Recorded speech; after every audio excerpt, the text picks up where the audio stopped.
أشهد أن لا إله إلا الله وحده لا شريك له وأشهد أن محمدا عبده ورسوله أما بعد فأعوذ بالله من الشيطان الرجيم بسم الله الرحمن الرحيم الحمد لله رب العالمين الرحمن الرحيم مالك يوم الدين إياك نعبد وإياك نستعين اهدنا الصراط المستقيم صراط الذين أنعمت عليهم غير المغضوب عليهم ولا الضالين. J'ai cité les exemples des sacrifices et de l'amour des compagnons à l'égard du saint prophète Mohammed paix soit lui dans cette série sur les événements de la bataille d'Uhud. On trouve également mention des incidents sur la bravoure de Ali radhiyallahu anhu. Selon les récits, lors de la bataille d'Uhud, quand Ibn Khamia a tué Moussa bin Omer, il avait cru avoir tué le saint prophète Mohammed sallallahu alayhi wa sallam. Ainsi donc, il est retourné vers les Qurayshites pour annoncer qu'il avait tué le saint prophète Mohammed sallallahu alayhi wa sallam. Quand Moussab est tombé à martyr, le saint prophète Mohammed lui a confié le drapeau à Ali radhiyallahu anhu. Ali et les autres musulmans ont mené le combat. Ali radhiyallahu anhu a tué les portes-étendards des koufars les uns après les autres. Voyant un groupe de mécréants, le saint prophète Mohammed lui a demandé à Ali de les attaquer. Ali a tué Amr bin Abdullah Jumhay et il a dispersé les mécréants. Ensuite, le saint prophète lui a ordonné d'attaquer le deuxième groupe de mécréants. Ali a tué Shayba bin Malik. L'ange Gabriel a déclaré à propos de Ali: ô envoyé d'Allah, sallallahu alayhi wa sallam, il mérite certainement la grâce divine. Il avait dit cela à propos de Ali radhiyallahu anhu et le saint prophète Mohammed lui a déclaré: oui, Ali est mien et moi je suis sien. Et l'ange Gabriel a déclaré que je suis des vôtres à tous deux.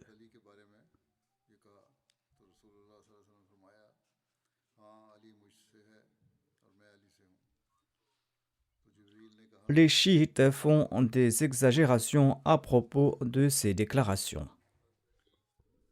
Ali radhiyallahu anhu déclare: lors de la bataille d'Uhud, quand les soldats musulmans se sont éloignés du saint prophète Mohammed lui, j'ai commencé à chercher la dépouille du saint prophète Mohammed lui parmi les dépouilles des martyrs.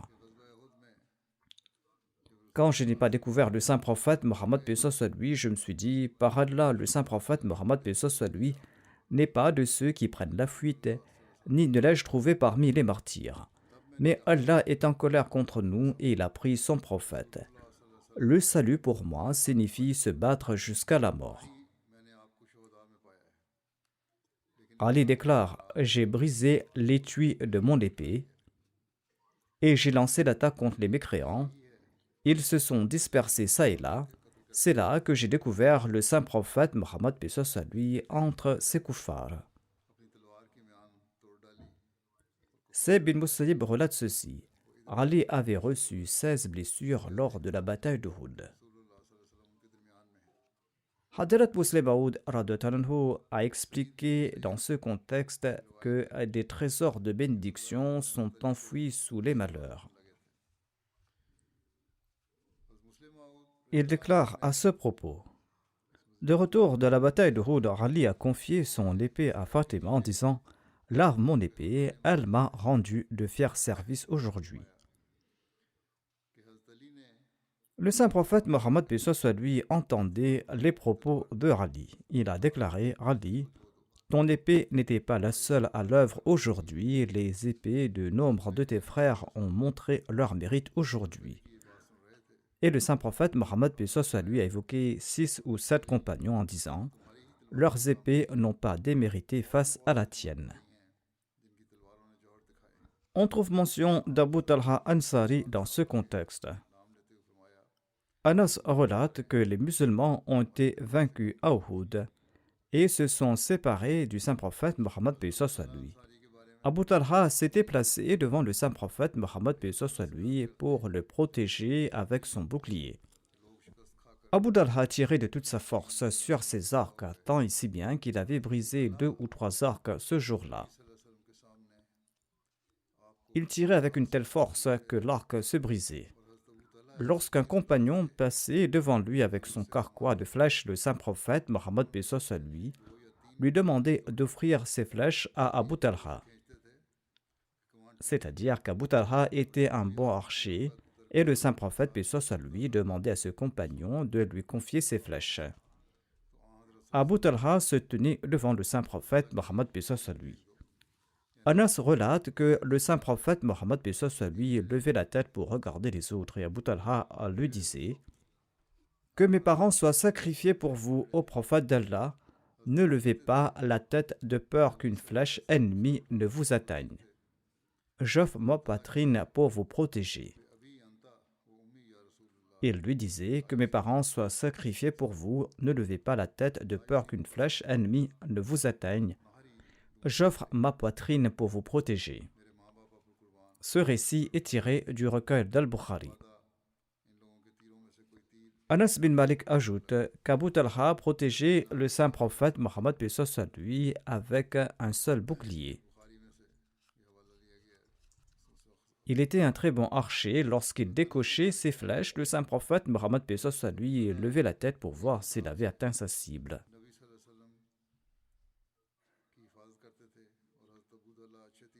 Lors de la bataille d'Uhud, Abu Talha récitait ces vers « J'offre mon visage pour protéger le vôtre, ô prophète d'Allah, je sacrifie ma vie pour la vôtre. »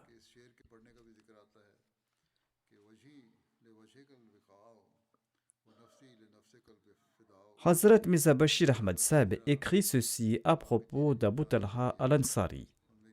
Il déclare Abu Talha al-Ansari avait brisé 3 arcs en lançant des volées de flèches et il a couvert le corps du saint prophète Mohammed paix soit sur lui avec son propre bouclier pour le protéger des flèches ennemies. On trouve également mention de Talha bin Ubaydullah. Abu Talha était un Ansari et Talha bin Ubaydullah, quant à lui, appartenait à la tribu des Korachites. Lors de la bataille d'Uhud, il se tenait aux côtés du saint prophète Mohammed paix soit sur lui et le protégeait en prenant les flèches dans sa main. Talha a participé avec le saint prophète Mohammed paix soit sur lui à la bataille d'Uhud ce jour-là. Il était parmi ceux qui sont demeurés fermes avec lui et lui ont fait le serment de le défendre jusqu'à la mort.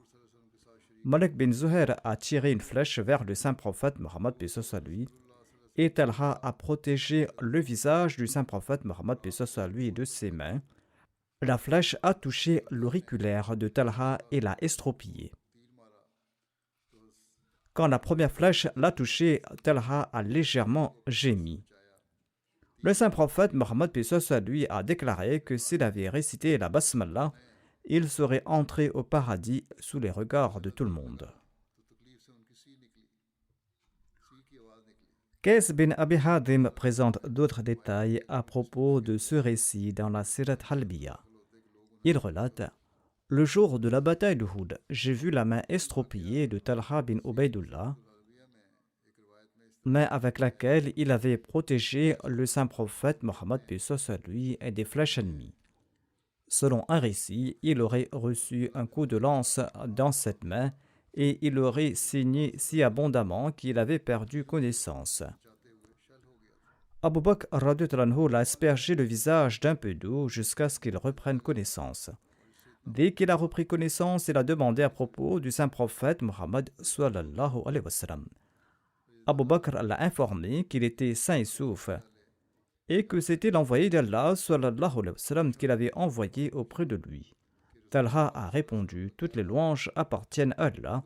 Aucun malheur n'a quelque importance si le saint prophète Mohammed sallallahu alayhi wa sallam est vivant.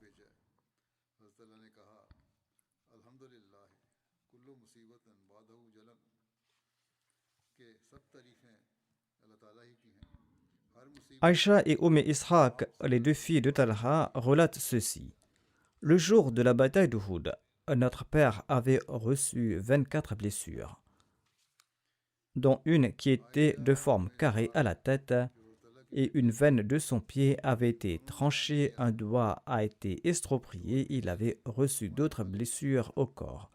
Il s'était évanoui, les deux dents de devant du saint prophète Mohammed à lui avaient été brisées, il avait été blessé au visage et il s'était évanoui.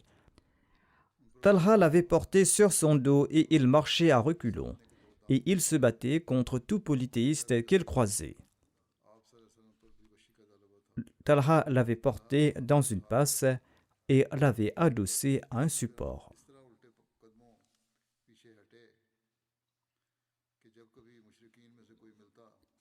Le Muslim Maud a présenté les récits de la bataille d'Uhud ainsi que la loyauté et l'esprit de sacrifice des compagnons. Il déclare: suite à l'attaque soudaine lancée par Khalid bin Walid et la dispersion des musulmans, quelques compagnons se sont réunis autour du saint prophète Mohammed sallallahu alayhi wa sallam. Il n'était pas plus de 30. L'armée des mécréants attaqua brutalement l'endroit où se trouvait le saint prophète Mohammed sallallahu alayhi wa sallam. Et un par un, les compagnons du saint prophète Mohammed lui tombèrent sous les coups des Mécois en défendant le saint prophète Mohammed sallallahu alayhi wa sallam. Ensuite, des attaques lancées par les épées. De la colline, les archers des ennemis lançaient des volées de flèches contre le saint prophète Mohammed lui. C'est alors que Talha, l'un des Korachites et des Muhajirines, vit que les flèches ennemies étaient toutes dirigées contre la face du saint prophète Mohammed lui. Il étendit la main devant le visage du saint prophète Mohammed lui de manière à le protéger. L'une après l'autre, les flèches atteignirent la main de Talha, qui pourtant ne la baissa pas, bien que chaque coup porté la transperça jusqu'à ce qu'elle fût complètement mutilée. Talha perdit sa main et finit ses jours avec un moyon.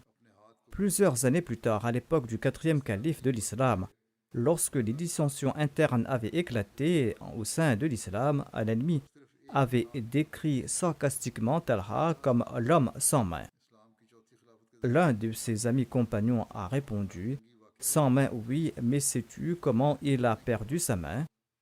C'était lors de la bataille d'Uhud, où cette main protégeait le visage du saint prophète Mohammed lui contre les flèches ennemies. Après la bataille d'Uhud, des amis de Talha lui demandèrent: est-ce que ta main ne te faisait pas souffrir sous les coups des flèches? Est-ce que la douleur ne te faisait pas crier? Talha a répondu: elle me faisait souffrir et j'ai presque crié, mais j'ai résisté parce que je savais que si je déplaçais ma main, même à peine, eh bien j'exposerais le visage du saint prophète Mohammed lui à la volée des flèches ennemies.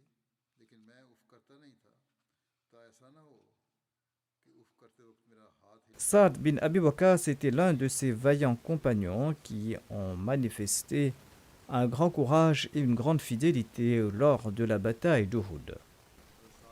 Aïcha bint Saad a rapporté ce récit de son père qui déclare: je suis resté d'un côté lorsque l'ennemi a fait volte-face et a attaqué. J'ai alors déclaré que je les repousserai moi-même, ou bien je me trouverai en sécurité, ou bien je tomberai en martyr. Soudainement, j'ai vu une personne au visage rouge. Il était sur le point d'être submergé par les polythéistes. Il a rempli ses mains de cailloux et il les a envoyés sur les polythéistes. Soudain, Mikdad est venu entre moi et cette personne. Je lui ai demandé à propos de cet individu. Il m'a dit: ô Saad, Il s'agissait de l'envoyé d'Allah sallallahu alayhi wa sallam qui t'appelait. Je me suis levé et il semblait que je ne ressentais aucune douleur. Je me suis rendu auprès du saint prophète Mohammed paix soit lui, il m'a fait asseoir devant lui. J'ai commencé à décocher des flèches en disant « Oh Allah, c'est ta flèche, tue cet ennemi ». Et le saint prophète Mohammed paix soit lui disait quant à lui « Oh Allah, accepte la supplication de Saad. Oh Allah, corrige la visée de Saad. Ô Saad, que mes parents soient sacrifiés pour toi. » Saad raconte qu'il a tiré sa flèche. Il relate « On dirait qu'un ange était parmi nous et se battait. » Quelqu'un m'a dit qu'il s'agissait du saint prophète Mohammed paix soit lui.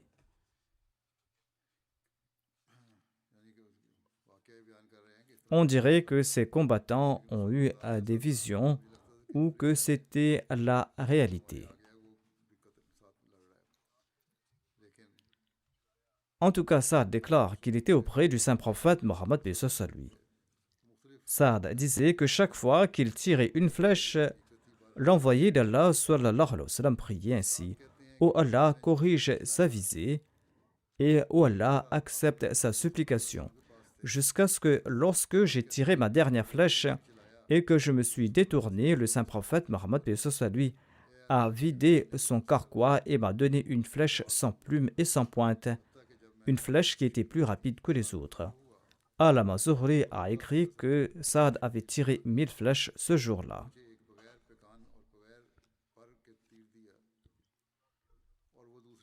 Dans son ouvrage Sirat Khatam al-Nabiyyin, Hazrat Mirza Bashir Ahmad Sahib a écrit ceci à propos de Saad bin Abi Waqqas, quand les compagnons du saint prophète Mohammed paix soit lui et ses compagnons étaient demeurés fermes sur le champ de bataille à Uhud. Il déclare le saint prophète Mohammed paix soit lui en personne servait des flèches à Saad bin Abi Waqqas qui les lançait à foison contre l'ennemi. Une fois, le saint prophète Mohammed paix soit lui a dit à Saad « Que mes parents soient sacrifiés pour toi. Lance tes flèches sans t'arrêter. » Saad bin Abi Waqqas, jusqu'à ses derniers jours, répétait ces paroles fièrement. Selon un récit, Saad bin Abi Waqqas a déclaré « Le jour de la bataille de Uhud, le saint prophète Mohammed paix soit lui avait sorti ses flèches de son carquois et il les avait éparpillées en me disant « Envoie tes flèches, que mes parents soient sacrifiés pour toi. » Ali a déclaré « Le saint prophète Mohammed paix soit lui n'avait jamais émis le souhait que ses parents soient sacrifiés pour personne, hormis dans le cas de Saad bin Abi Waqqas. » Lors de la bataille d'Uhud, il avait dit à Saad « Que mes parents soient sacrifiés pour toi. Envoie tes flèches, ô jeune brave, envoie tes flèches. »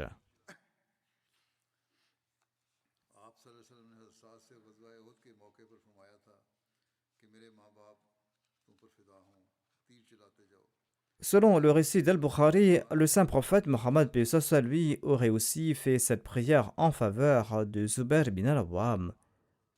Zubair bin al-Awwam à qui le saint prophète aurait dit que mes parents soient sacrifiés pour toi.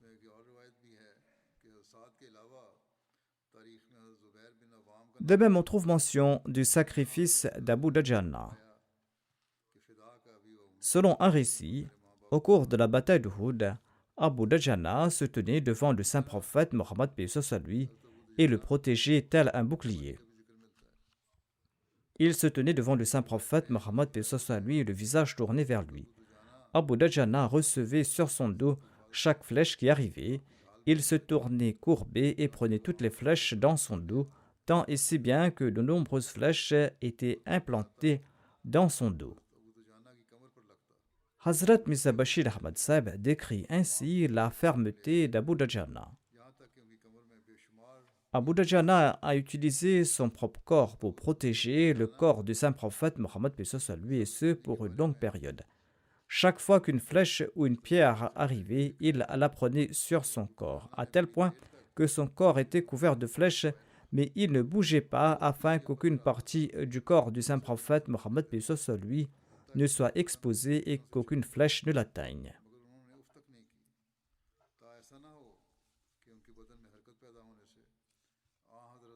Sahel bin Hunayf faisait également partie des illustres compagnons ayant montré une grande fermeté le jour de la bataille d'Uhud. Ce jour-là, il avait fait le serment de protéger le saint prophète Mohammed paix soit sur lui jusqu'à la mort. Il s'était tenu devant le saint prophète Mohammed paix soit sur lui comme un bouclier.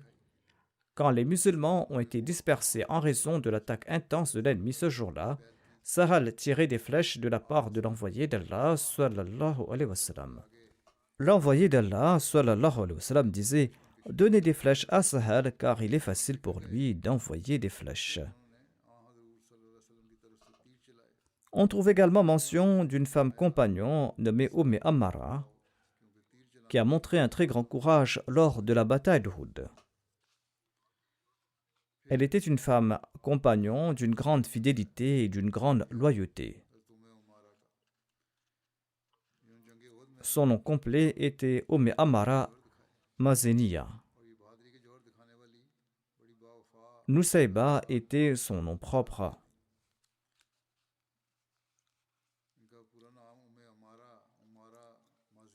Nusayba était donc son nom propre. Elle était l'épouse de Zayd bin Asim. Ammara raconte « Je m'étais rendu sur le champ de bataille d'Uhud pour observer ce qui se passait. Pour voir ce que faisaient les combattants, je portais une outre d'eau que j'avais apportée pour en offrir aux blessés.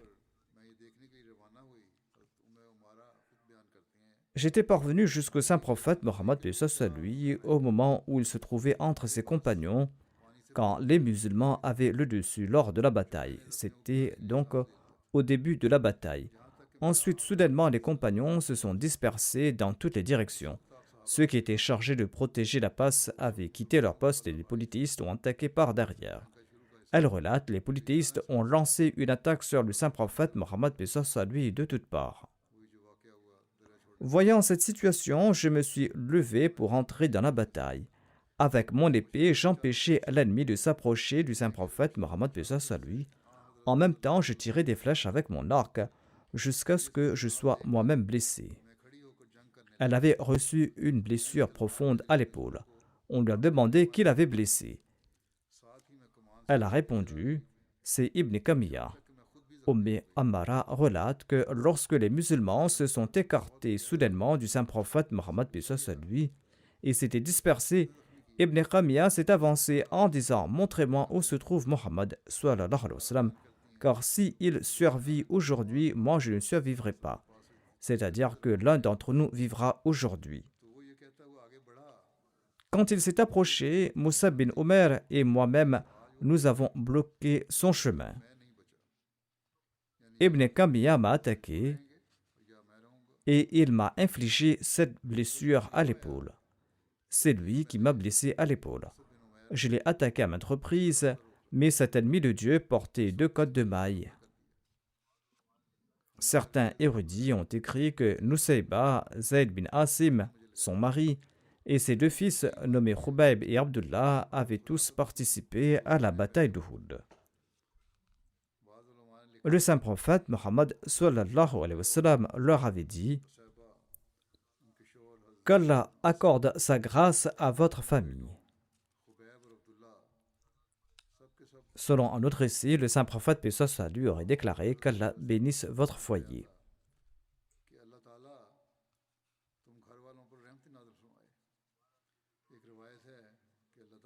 Suite à cette prière, Ammara, c'est-à-dire Nusayba, lui a dit ceci: Priez pour nous afin que nous soyons avec vous au paradis. Le saint prophète Mohammed paix soit sur lui a prié en ces termes: Ô Allah, fais-en mes compagnons au paradis. Ammara a déclaré: Maintenant, je ne m'inquiète plus de ce qui peut m'arriver en ce monde. Cette prière me suffit. Le saint prophète Mohammed paix soit sur lui a dit à son sujet: Le jour d'Uhud, où que je me tourne à droite ou à gauche, je voyais Ammara en train de se battre pour me protéger. Le jour de la bataille d'Uhud, Ammara avait reçu 12 blessures, comprenant des blessures par des lances et des épées. Hazrat Mirza Bashir Ahmad Sahib a commenté en ces termes sur Ammara. Il déclare: il y avait une musulmane au nom de Ammara qui s'est frayé un chemin avec son épée jusqu'au saint prophète Mohammed paix soit lui. En ces instants, Abdullah bin Kamiya s'avançait pour frapper le saint prophète Mohammed sallallahu alayhi wa sallam. Cette musulmane s'est avancée et a pris le coup à son compte.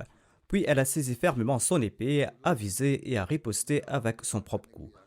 Cependant, cet homme était revêtu d'une double armure et elle était une femme plus faible. C'est pourquoi son coup n'a pas pu pénétrer la cible. Ibn Kamiya a traversé les rangs musulmans et avant que les compagnons ne puissent l'arrêter, il est parvenu à proximité du saint prophète Mohammed paix soit lui.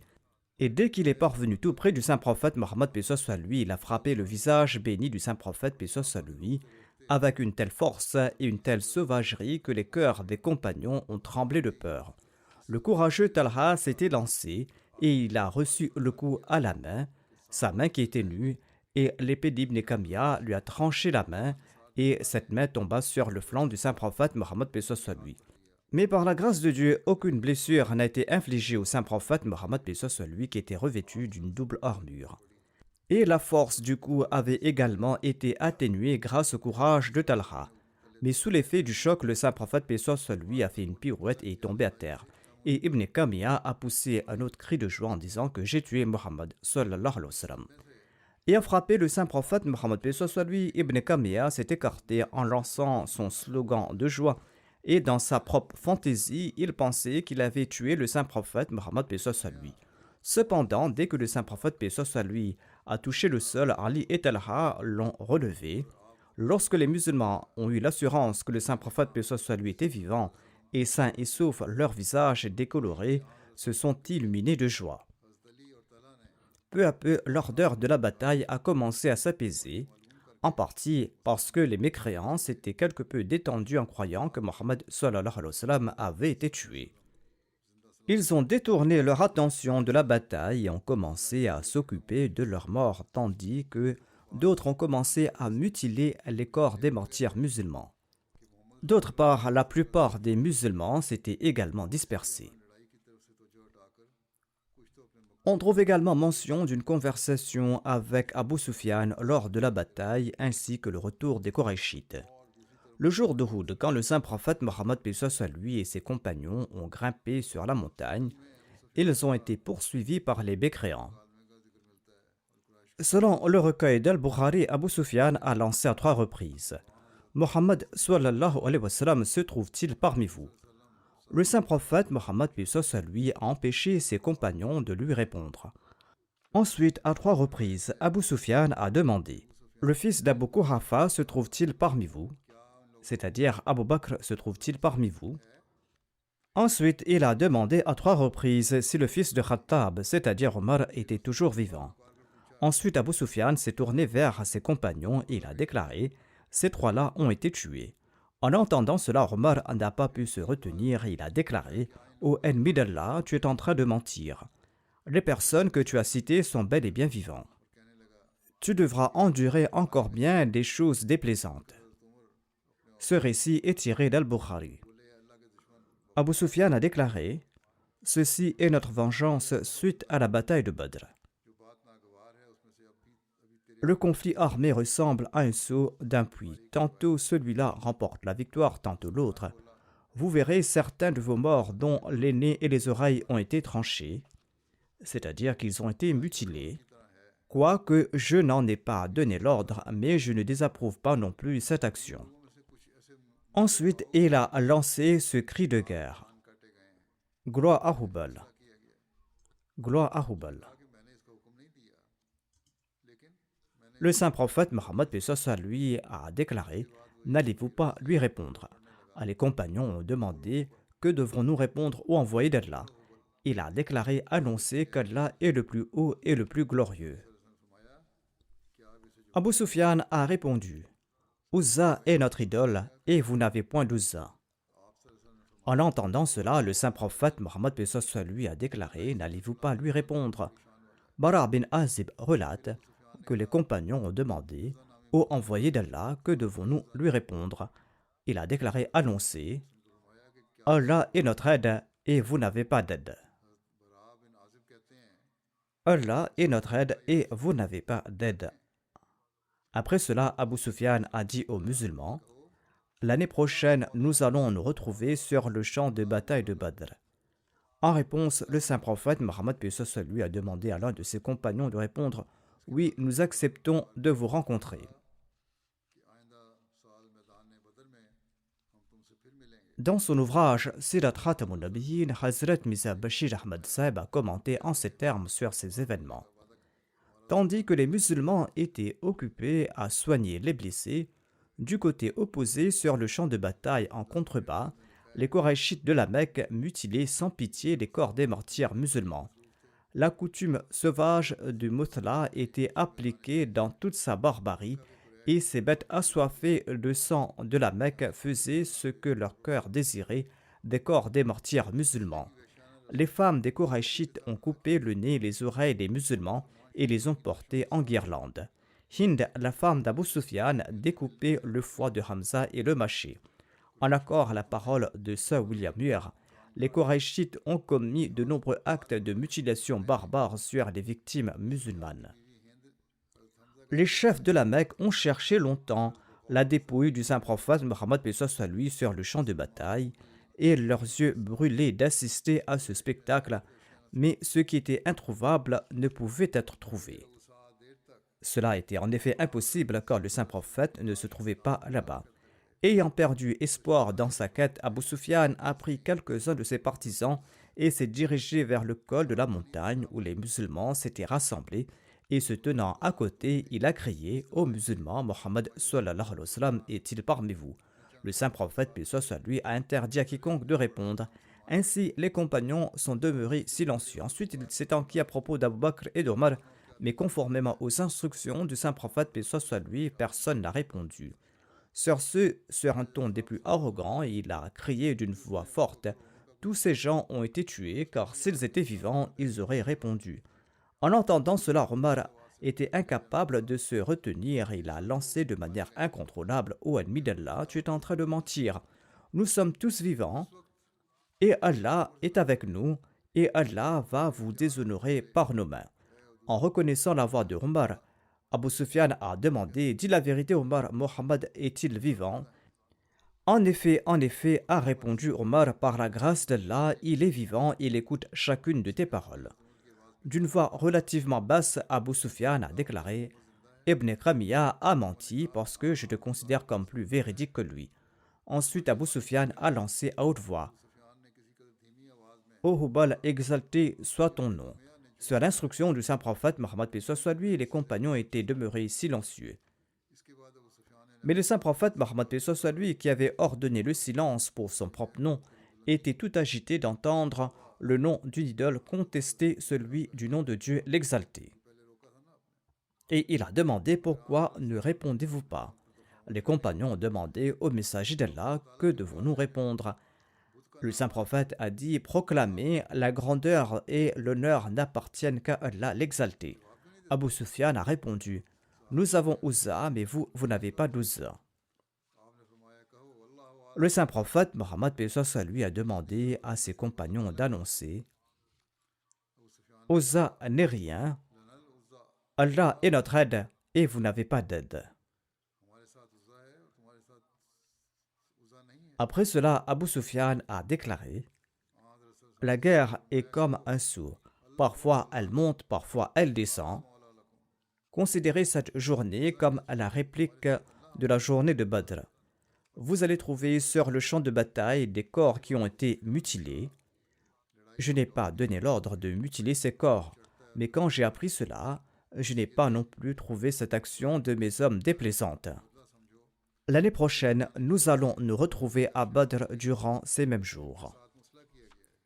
Conformément aux instructions du saint prophète Mohammed lui, un compagnon a répondu, très bien alors, nous allons nous revoir.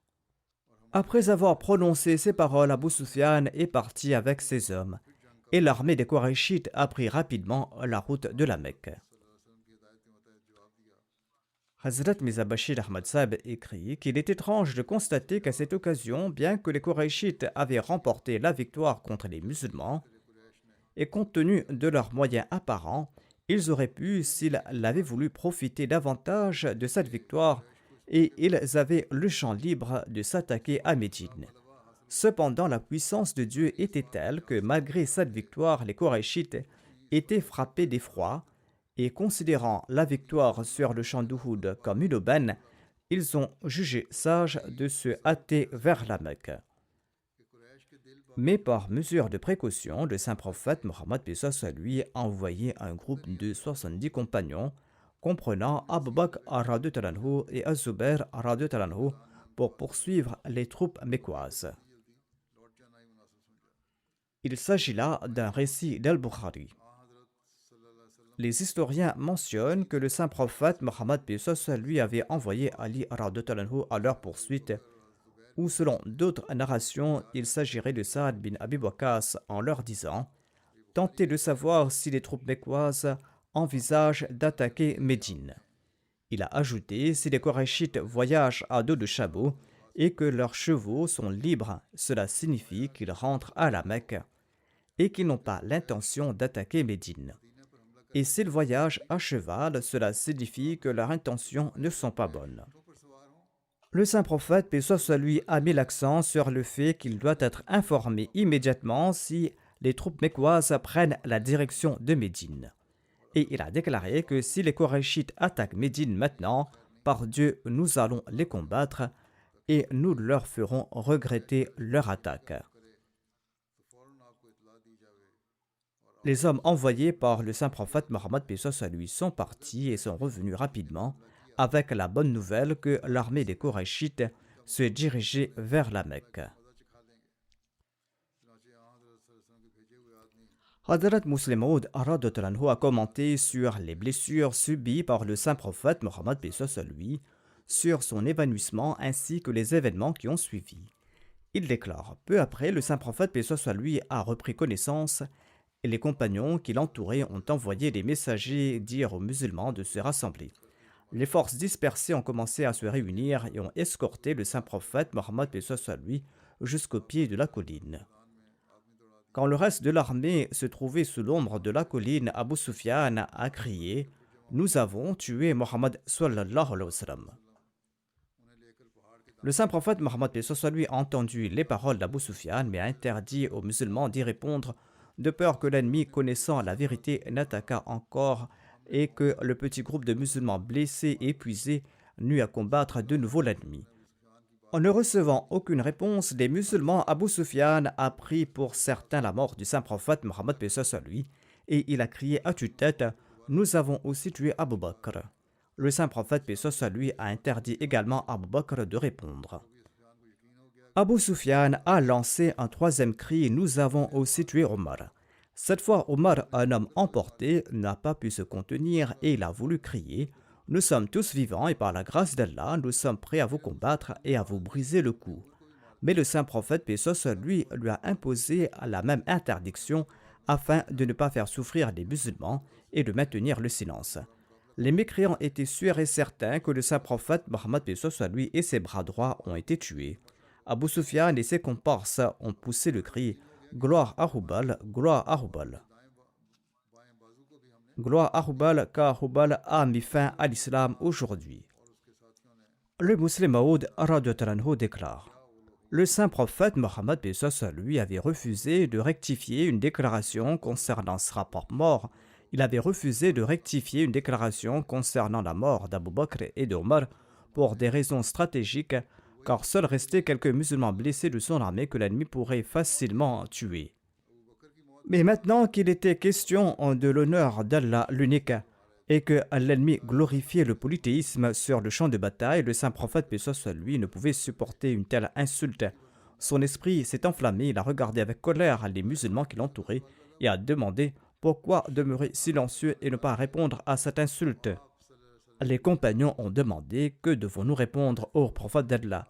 Il a dit: dites, seul Allah est grand et puissant, Allah est seul, Allah est grand et puissant, lui seul est haut et honoré, lui seul est haut et honoré. C'est ainsi qu'il a annoncé à l'ennemi qu'il était toujours vivant. L'impact de cette réponse audacieuse et courageuse a été si profond sur les rangs des infidèles que malgré le fait que leurs espoirs avaient été réduits en poussière par cette réplique, et malgré le fait qu'une poignée de musulmans blessés était à leur portée, musulmans qu'ils auraient pu attaquer et tuer aisément selon les lois matérielles, ils n'ont pas osé entreprendre une nouvelle attaque et ils sont retournés à la Mecque en célébrant leur victoire. Hadrat Muslim Maud a expliqué cet événement sous différents angles. Je les détaillerai, Inch'Allah, à l'avenir. Comme je l'ai fait généralement, je demande des prières pour la situation générale des Palestiniens. On entend qu'il y aura peut-être des tentatives de cesser le feu à Gaza. Peut-être que l'État israélien acceptera ce cessez-le-feu sous certaines conditions, mais les possibilités de conflit à la frontière libanaise augmentent et son impact se fera également sentir sur les Palestiniens de la Cisjordanie.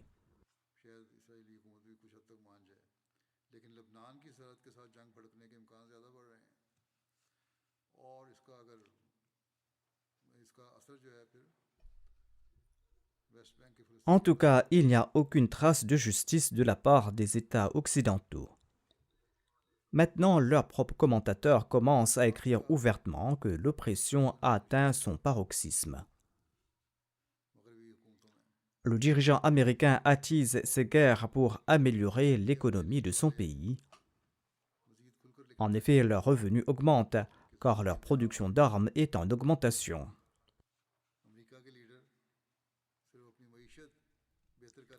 Maintenant, même leur analyste affirme que les États-Unis tentent de prolonger ces guerres pour améliorer son économie et sèment ainsi le chaos dans le monde. Ils ignorent le fait qu'ils ne pourront pas se protéger de la main de Dieu.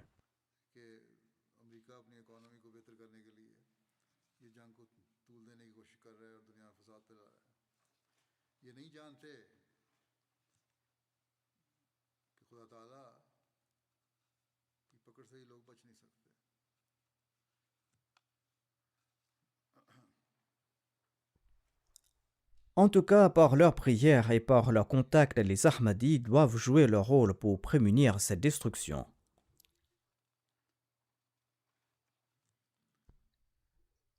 Ces derniers jours, il y avait aussi la nouvelle que les États-Unis, le Royaume-Uni et d'autres pays ont cessé de fournir de l'aide financière à l'Agence des Nations Unies qui soutient les Palestiniens, en disant que 11 ou 12 Palestiniens employés de cette agence étaient en collusion avec le Hamas.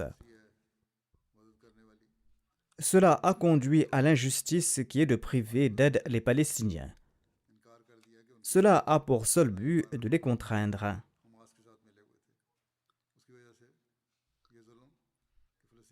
Mais il est étonnant de constater que si les pays occidentaux ont cessé leur aide, pourquoi les pays musulmans producteurs de pétrole n'ont-ils pas déclaré qu'ils vont fournir de l'aide? Car l'agence de l'ONU a déclaré qu'en absence de financement, elle ne pourrait pas fournir d'aide après le mois de février.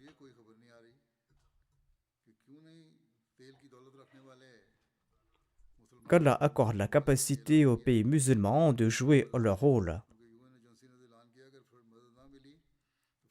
et que les troubles dans le monde prennent fin. À présent, le danger de la guerre avec l'Iran s'accentue davantage. De même, prions également pour les Ahmadis du Yémen.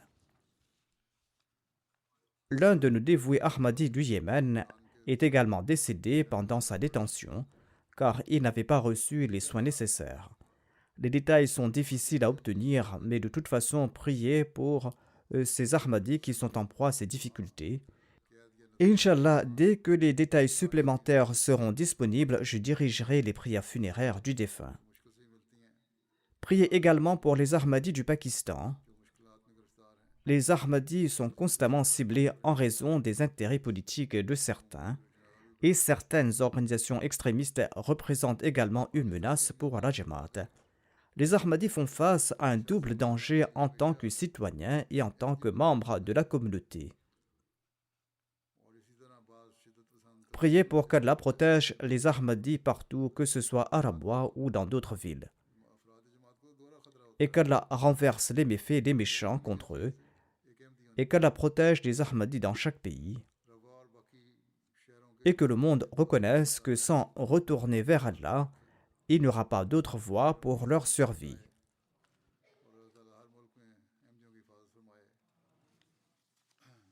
Leur salut réside dans la reconnaissance d'Allah et dans l'acceptation de son envoyé, qu'Allah leur accorde la capacité de le faire.